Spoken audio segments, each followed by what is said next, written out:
Respected ma'am, I'm Priya Shaji, and I'm going to explain my lab experiment 9th. It is connected to the 8th experiment. It's just have an added functionality of checking if the username is there in the database or not. For that, in the registration.php file, we'll add an onBlur event. I'm going to call a function called checkUser, in which I'll pass the current object this.value. I'll show the code. In the registration page,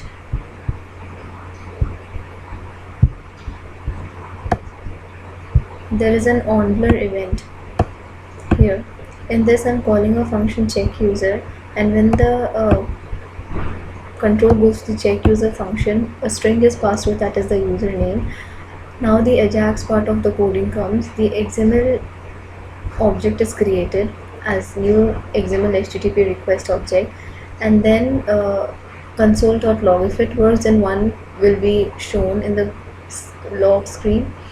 Then XML HTTP.open. These are all the methods in creating and giving a request to the browser. XML HTTP.open. I'm using the get method here. Username check.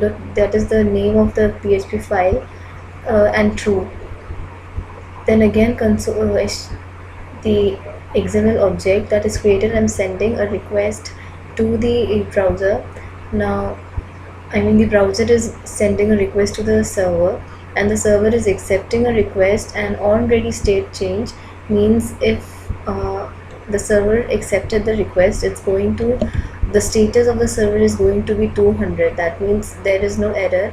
And if it's ready state, that is the last state, the this.ready state functionality is going to be equals to 4. Then if all this is true, then document.getElement by id text, the HTML text will change to the response text that is given by the server. Then this was for the registration page. Then comes for username check, in which if the username is already available in the database, then the browser will display a message that username is available. Or if I'm entering some new username, then the browser will give a message that this username is not available, as it is shown here. This is username check. My username check file is here. This is same as what I've explained now. Now when I run this program, see here username Priya I've already entered in the database, so it's not showing me any message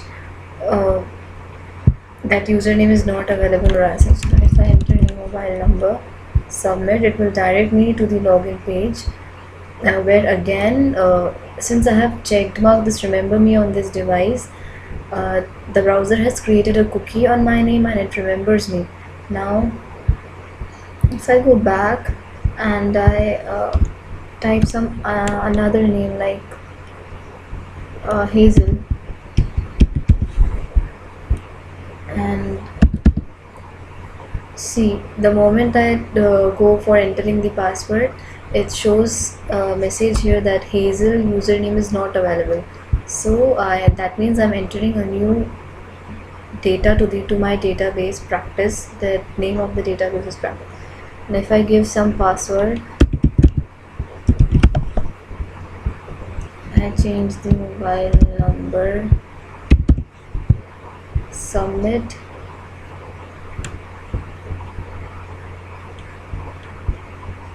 Now it's giving me an alert message to save the username, the username that I have just entered.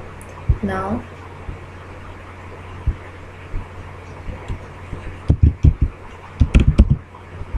next time when I enter into the register page and I'm entering the Hazel username, it's not showing me any message that such name is not available, because I have already entered previously this Hazel username.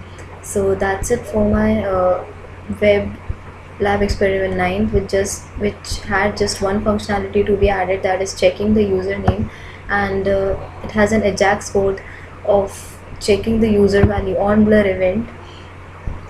The concept is that the browser will send a XML HTTP request to the server, where it will send a request to check whether the present username is available or not, and the response, according to the response that the browser will send, the text will be displayed in that manner. So thank you.